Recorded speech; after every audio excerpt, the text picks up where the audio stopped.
ഇന്ന് നമുക്ക് ആൺ പാവം പൊല്ലാത്തത് എന്ന തമിഴ് സിനിമയുടെ കഥ നോക്കിയാലോ? കഥയുടെ ചുരുക്കം എന്തെന്നാൽ, വീട്ടുകാരുടെ ഇഷ്ടപ്രകാരം വിവാഹം കഴിച്ച രണ്ടുപേർ സന്തോഷമായിട്ട് അവർ ജീവിതം ആരംഭിക്കും. അവർ ഏറ്റവും കൂടുതൽ സന്തോഷത്തിലിരിക്കുന്ന സമയം 400 വർഷം നമുക്ക് ഒരുമിച്ച് ജീവിക്കണമെന്നൊക്കെ അവർ പറയുന്നുണ്ട്. എന്നാൽ 400 ദിവസം കഴിഞ്ഞതും രണ്ടുപേരും എത്തി നിൽക്കുന്നത് കോർട്ടിന് മുന്നിലും. ഇവർക്കിടയിൽ 4 പ്രശ്നങ്ങളാണുള്ളത്. അതെന്തെന്നൊക്കെ അറിയണ്ടേ? എങ്കിൽ നമുക്ക് വേഗം സിനിമയുടെ കഥയിലേക്ക് കടക്കാം. അതിനു മുൻപായിട്ട് വീഡിയോ കാണുന്ന കൂട്ടുകാർ ഒന്ന് സപ്പോർട്ട് ചെയ്യാനും വീഡിയോ ഒന്ന് ഹൈപ്പ് ചെയ്യാനും മറക്കരുതേ. സിനിമ തുടങ്ങുമ്പോൾ നായകനായ ശിവയെ കാണിക്കുന്നു. ശിവ ഒരു IT കമ്പനിയിലാണ് ജോലി ചെയ്യുന്നത്. മാസം ഒരു 75,000 രൂപയെങ്കിലും ശമ്പളം കാണും. ശിവയ്ക്ക് വേണ്ടിയിട്ട് വീട്ടുകാർ ഒരു പെണ്ണ് നോക്കുകയാണ്. മറ്റൊരു വശത്ത് നായികയായ ശക്തിയെ കാണിക്കുന്നു. ഈ ശക്തി 10ാം ക്ലാസ് കടന്നിട്ടില്ല. വീട്ടിൽ അച്ഛന്റെയും അമ്മയുടെയും വായിലിരിക്കുന്നതൊക്കെ കേട്ട് ജീവിക്കുകയാണ്. സത്യത്തിൽ ഈ ശക്തി ഒരു ഫെമിനിസ്റ്റാ. സ്ത്രീകൾക്ക് ഫ്രീഡം വേണമെന്നൊക്കെയാണ് അവളുടെ മനസ്സിൽ. പക്ഷേ ശക്തിയുടെ അച്ഛനാണെങ്കിലോ വളരെ സ്ട്രിക്റ്റും. പെൺകുട്ടികൾ വീട്ടിൽ അടങ്ങി ഒതുങ്ങി ജീവിക്കണം, മോഡേൺ ഡ്രസ് ഇടാൻ പാടില്ല, അങ്ങനെയൊക്കെയാണ് അച്ഛൻ പറയുന്നത്. ശിവയുടെ വീട്ടുകാർ അവനൊരു പെണ്ണിനെ ആലോചിച്ച് പെണ്ണ് കാണുവാനായും എത്തിയതോ ശക്തിയുടെ വീട്ടിലായിരുന്നു. ശക്തിയെ ആദ്യ കാഴ്ചയിൽ തന്നെ ശിവയ്ക്ക് ഒരുപാട് ഇഷ്ടമായി. രണ്ടാളുടെയും എൻഗേജ്മെന്റും കഴിഞ്ഞു. ശക്തിയുടെ സംസാരത്തിൽ നിന്നും അവൾ ഒരു ഫെമിനിസ്റ്റ് ആണെന്നുള്ള കാര്യം ശിവയ്ക്ക് മനസ്സിലായിട്ടുണ്ട്. അങ്ങനെ രണ്ടാളുടെയും വിവാഹവും കഴിഞ്ഞു. ശക്തിക്കും ശിവയ്ക്കും വേണ്ടിയിട്ട് അച്ഛൻ അവർക്കൊരു ഫ്ലാറ്റ് വാങ്ങി നൽകിയിട്ടുണ്ട്. അവിടെ ശിവയും ശക്തിയും സന്തോഷമായി ജീവിതവും ആരംഭിക്കും. നിനക്കായിട്ട് എന്തെങ്കിലും സ്വപ്നമുണ്ടോ എന്ന് ശക്തിയോട് ശിവ ചോദിക്കുമ്പോൾ, എനിക്ക് എന്റെ അച്ഛനിൽ നിന്നും ഫ്രീഡം വേണമായിരുന്നു, എനിക്കത് കിട്ടി. അതുപോലെ തന്നെ എന്നെ കൺട്രോൾ ചെയ്യാനായിട്ട് ആരും വരരുതെന്നും അവനോട് അവൾ പറയും. നീ എത്ര ഫ്രീഡം വേണമെങ്കിലും എടുത്തോ, നിന്നെ ഞാൻ റാണിയെ പോലെ നോക്കുമെന്നും ശിവ പറയുന്നു. ശക്തിയുടെ പിറന്നാൾ ദിവസം ശിവശക്തിക്ക് സർപ്രൈസ് ഒക്കെ കൊടുക്കും.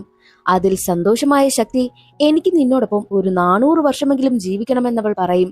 എന്നാൽ 400 ദിവസം കടന്നു പോയപ്പോൾ ഇന്ന് ശിവ നിൽക്കുന്നതോ കോർട്ടിന് മുന്നിലും. ഒരു നല്ല വക്കീലിനെ തേടി ഓടുകയാണ്. ഒടുവിൽ നാരായണൻ എന്ന വക്കീലിനെയും കണ്ടെത്തി. ശക്തി ശിവയുടെ മേൽ കേസ് കൊടുത്തിരിക്കുകയാണ്. ഡിവോഴ്സിനും അപ്ലൈ ചെയ്തിട്ടുണ്ട്. അതിനുള്ള കാരണം ശിവ തുറന്നു പറയും. പ്രധാനമായും 4 കാരണങ്ങൾ. 1, ശക്തിക്ക് ഫ്രീഡം വേണമെന്ന് പറഞ്ഞ് നടന്ന് ഫ്രീഡം കൊടുത്തപ്പോഴോ അതവൾ ദുരുപയോഗം ചെയ്യുവാനും തുടങ്ങി. അനാവശ്യമായിട്ട് റീൽസ് ഷൂട്ട് ചെയ്യുന്നു. വീട്ടിലെ ജോലിയൊന്നും അവൾ ചെയ്യുന്നതേയില്ല.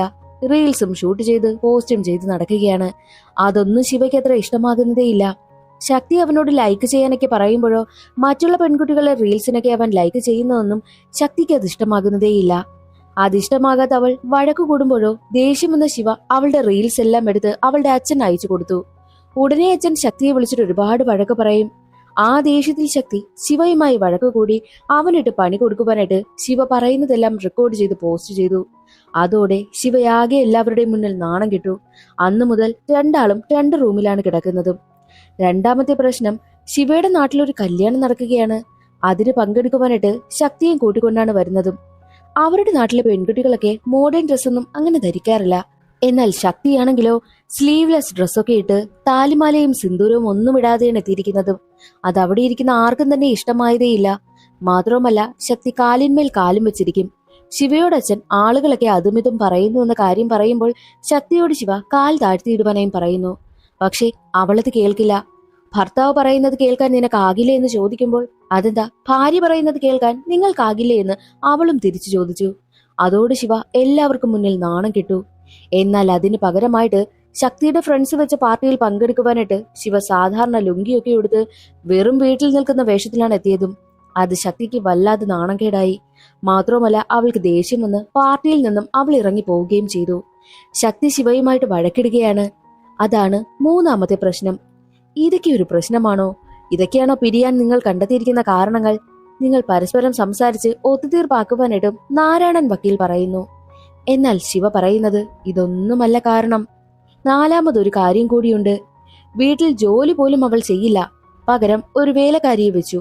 മാത്രവുമല്ല ശിവയ്ക്ക് സാലറി ക്രെഡിറ്റ് ആയപ്പോൾ 29,000 രൂപ അക്കൗണ്ടിൽ നിന്ന് പോയി.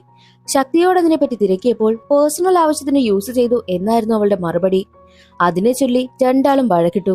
എന്നാൽ അവളുടെ 2nd മന്ത് ആനിവേഴ്സറിക്ക് വേണ്ടിയിട്ടാണ് അവൾ കാശ് ചിലവാക്കിയെന്ന് അറിഞ്ഞപ്പോൾ വീണ്ടും അവർ കോംപ്രമൈസായി മിണ്ടുകയും ഒക്കെ ചെയ്തു. എന്നാൽ ഒരു ദിവസം വീട്ടിലെത്തിയ ശിവയോട് ശക്തി 2 സർപ്രൈസ് ഉണ്ടെന്ന് പറയുന്നു. വിവരം തിരക്കിയപ്പോൾ ഞാനും എന്റെ ഫ്രണ്ടും ചേർന്ന് ബ്യൂട്ടി പാർലർ തുടങ്ങാൻ പോകുന്നു എന്നായിരുന്നു അവൾ പറഞ്ഞതും. അത് കേട്ട് ശിവൻ ഞെട്ടും. വെറും 10ാം ക്ലാസ് കഴിയാത്ത നീ എങ്ങനെ ഒരു ബിസിനസ് തുടങ്ങാനാ? ബിസിനസിനെ പറ്റി നിനക്ക് വല്ല വിവരവുമുണ്ടോ എന്നൊക്കെ ചോദിക്കും. ഒന്നുകിൽ നീ വല്ല ബ്യൂട്ടി പാർലറും പോയി നിന്ന് ആ ജോലി എന്താണെന്ന് മനസ്സിലാക്കി അതിനെപ്പറ്റി ആദ്യം പഠിക്കണം. എന്നിട്ട് നീ അതൊക്കെ തുടങ്ങാൻ നോക്ക്. അല്ലാതെ എടുത്തു ചാടി തുടങ്ങാനും ഞാൻ നിനക്ക് ലോൺ എടുത്ത് തരണം, എന്നിട്ട് ഞാൻ തന്നെ അത് അടയ്ക്കണമല്ലേ എന്നൊക്കെ ചോദിച്ച് അവൻ അവളെ ഒരുപാട് വഴക്ക് പറയുന്നു. അതിന് ഓപ്പോസിറ്റായിട്ട് അവളും സംസാരിക്കുന്നുണ്ട്. രണ്ടാളും തമ്മിൽ വലിയ വഴക്കായി. ഒടുവിൽ സഹിക്കാനാകാത്ത ശിവ, എനിക്ക് നിന്നോടൊപ്പമുള്ള ജീവിതം മടുത്തു, എവിടെയെങ്കിലും നീ പോയി ചത്തുപോ എന്നൊക്കെ അവൻ പറയുന്നു. എന്നിട്ടവൻ ശക്തി ഇതുവരെയും ചെയ്ത ഓരോ കാര്യങ്ങളും എണ്ണി എണ്ണി പറയുകയാണ്. നീ ഇവിടെ വല്ല ജോലിയും ചെയ്യുന്നുണ്ടോ? നീ എന്റെ കാര്യങ്ങൾ വല്ലതും നോക്കുന്നുണ്ടോ? റീൽസും ചെയ്ത് അതും പോസ്റ്റ് ചെയ്ത് നീ നടക്കുകയാണ്. പക്ഷെ നിന്റെ കാര്യങ്ങളെല്ലാം ഞാൻ നന്നായി നോക്കുന്നില്ലേ? നിനക്ക് പുറത്തെവിടെയെങ്കിലും പോയി കഴിഞ്ഞാൽ എങ്ങനെ ഡ്രസ്സ് ചെയ്യണമെന്ന് നിനക്കറിയത്തില്ല. നിനക്ക് വല്ല ഡ്രസ്സിംഗ് സെൻസും ഉണ്ടോ? പബ്ലിക്കായിട്ട് ഇറങ്ങുന്ന സമയത്ത് ഏതൊക്കെ രീതിയിൽ ഡ്രസ്സ് ധരിക്കണമെന്ന് പോലും നിനക്കൊരു ബോധവുമില്ല എന്നൊക്കെ പറഞ്ഞ് അവളെ ഓരോന്ന് പറയും. അതൊന്നും സഹിക്കാനാകാത്ത ശക്തി അവിടെ ഉണ്ടായിരുന്ന പാത്രങ്ങളൊക്കെ വാരിയെറിഞ്ഞ് പൊട്ടിക്കുകയും ബോധം കെട്ട് വീഴുകയും ചെയ്തു. പക്ഷേ അവളെ ഹോസ്പിറ്റലിൽ അഡ്മിറ്റ് ചെയ്തപ്പോഴാണ് അവൾ പ്രഗ്നന്റ് ആണെന്ന് അറിയുന്നതും. ശക്തി പറയാനിരുന്ന രണ്ടാമത്തെ സർപ്രൈസ് അതായിരുന്നു. പക്ഷേ കരഞ്ഞു കരഞ്ഞു ബോധം പോയതിനാൽ കുഞ്ഞ് അബോഷനായും പോയി. അതവന് സഹിക്കാനായില്ല. ഒരിക്കലും അവൻ അത് പ്രതീക്ഷിച്ചതേയില്ല. അങ്ങനൊരു കാര്യം മുൻപേ അറിഞ്ഞിരുന്നുവെങ്കിൽ ശക്തി അവൻ ഒന്നും പറയില്ലായിരുന്നു. നിറ കണ്ണുകളോടെയാണ് അവൻ അതെല്ലാം പറഞ്ഞുകൊണ്ടേയിരിക്കുന്നതും. നാരായണൻ വക്കീലിനും അത് കേട്ട് ചെറിയ സങ്കടമാകും. മാത്രവുമല്ല, ഹോസ്പിറ്റലിൽ ശക്തിക്ക് ആവശ്യമായ മരുന്നൊക്കെ വാങ്ങിക്കൊടുക്കുന്നത് ശിവയായിരുന്നു. എന്നാൽ ഒരിക്കൽ ശിവ റൂമിലേക്ക് വന്നപ്പോൾ ശക്തി റൂമിലില്ല. വീട്ടിൽ വിളിച്ച് തിരക്കിയപ്പോഴോ അവൾ അവിടെയും ചെന്നിട്ടില്ല.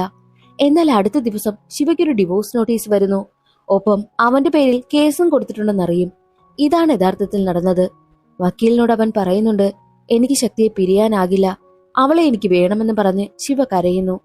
അങ്ങനെ കോടതിയിൽ കേസെത്തി. ശക്തി ഒരു വക്കീലുമായാണ് എത്തിയിരിക്കുന്നത്. ശക്തിയുടെ വക്കീൽ യഥാർത്ഥത്തിൽ നാരായണൻ വക്കീലിന്റെ വൈഫായിരുന്നു. അവർ രണ്ടുപേരും ഡിവോഴ്സ് ആയതാണ്. അതിനാൽ തന്നെ ജയിക്കുവാനായിട്ട് രണ്ടാളും മത്സരിക്കും. ശിവ തനിക്ക് ഡിവോഴ്സ് ആകണ്ട എന്ന് തന്നെ പറയുന്നു. എന്നാൽ ശക്തി തനിക്ക് ഡിവോഴ്സ് വേണമെന്ന് തന്നെ പറയും. ശിവ പറയുന്ന ഓരോ കാര്യങ്ങളും കേട്ട് ശക്തിയുടെ മനസ്സ് മാറാതിരിക്കുവാൻ വേണ്ടിയിട്ട് ശക്തിയുടെ വക്കീലാണെങ്കിലോ ഒരു ഫെമിനിസ്റ്റ് സ്ത്രീയുടെ അടുത്ത് അവളെ കൊണ്ടുപോകുന്നു.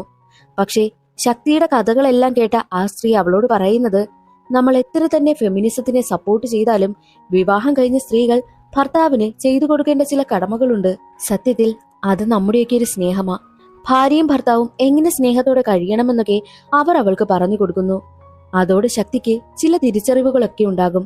മാത്രവുമല്ല, വക്കീലിനും തന്റെ തെറ്റ് മനസ്സിലാവുകയാണ്. എന്നാൽ വീട്ടിലെത്തിയ ശിവയോട് വേലക്കാരി പറയുന്നത്, തന്റെ അഭിപ്രായം വീട്ടിലൊരു സ്ത്രീ എല്ലാം ചെയ്യണമെന്നില്ലല്ലോ, നിങ്ങൾക്ക് രണ്ടുപേർക്കും കൂടി എല്ലാ കാര്യങ്ങളും ഒരുമിച്ച് ചെയ്തൂടെ? അവളും ഫ്രീഡം ആഗ്രഹിക്കുന്നു. അവളുടെ വശം കൂടി ഒന്ന് നിന്ന് ചിന്തിച്ചാൽ തീരാവുന്ന പ്രശ്നമല്ലേ ഉള്ളൂവെന്നും വേലക്കാരി ശിവയോട് പറയും. ശിവയും അതിനെപ്പറ്റി ചിന്തിക്കുകയാണ്. അടുത്ത ദിവസം കോടതിയിൽ കേസെത്തുന്നു. ശിവ തനിക്ക് തന്റെ ഭാര്യയുടെ സന്തോഷമാണ് വലുതെന്നും അവൾ ഹാപ്പിയായിട്ടിരിക്കുവാനായിട്ട് ഞാൻ ഒരിക്കലും അവളുടെ ജീവിതത്തിൽ തടസ്സമാകില്ല, അവൾക്ക് ഫ്രീഡം കിട്ടാൻ ഞാൻ ഒപ്പിട്ട് നൽകാൻ തയ്യാറാണെന്നും ശിവ പറഞ്ഞു. അത് കേട്ടതും ശക്തി ഞെട്ടിപ്പോകുന്നു. വേണ്ട, എനിക്ക് എന്റെ ഭർത്താവിനൊപ്പം ജീവിക്കണമെന്നായിരുന്നു അവൾ പറഞ്ഞതും. അത് കേട്ട് ശിവയ്ക്ക് ഒരുപാട് സന്തോഷമാകും. നിങ്ങൾ ഇങ്ങനെ മാറ്റി പറഞ്ഞാൽ എങ്ങനെ ശരിയാകും? 3 മാസം നിങ്ങൾക്ക് സമയം തരാം. അതിനുള്ളിൽ നിങ്ങളുടെ തീരുമാനം എന്തെന്നുള്ളത് അറിയിക്കണമെന്നും ജഡ്ജി പറയുന്നു. കോടതിക്ക് പുറത്തിറങ്ങി രണ്ടാളും അവരുടെ പ്രശ്നങ്ങളൊക്കെ പരസ്പരം പറഞ്ഞു ഒത്തുതീർപ്പാക്കി. സത്യത്തിൽ ഇവർക്കിടയിൽ ഈഗോയായിരുന്നു പ്രശ്നം. എന്നാൽ ഇതിനിടയിൽ ആ 2 വക്കീലും അവരുടെ രണ്ടുപേരുടെയും പ്രശ്നങ്ങളൊക്കെ പറഞ്ഞു ഒത്തുതീർപ്പാക്കി വീണ്ടും ഒന്നിക്കുകയാണ്. അവർ രണ്ടുപേരും ഒന്നിക്കുവാനായിട്ട് ശിവയും ശക്തിയും കാരണമായി എന്ന് തന്നെ പറയാം. അങ്ങനെ ശിവയും ശക്തിയും വീണ്ടും അവരുടെ ലൈഫ് ഒന്നുകൂടി സന്തോഷത്തോടു കൂടി സ്റ്റാർട്ട് ചെയ്യുന്നത് കാണിച്ച് സിനിമയുടെ കഥ അവിടെ അവസാനിക്കുകയാണ്. ഇന്നത്തെ വീഡിയോ എല്ലാവർക്കും ഇഷ്ടമായെന്ന് കരുതുന്നു. ഇഷ്ടമായാൽ ഒന്ന് സപ്പോർട്ട് ചെയ്യാൻ മറക്കരുതേ. അടുത്തൊരു സിനിമയുടെ കഥയിൽ കാണാം. അതുവരെ എല്ലാവർക്കും ബൈ.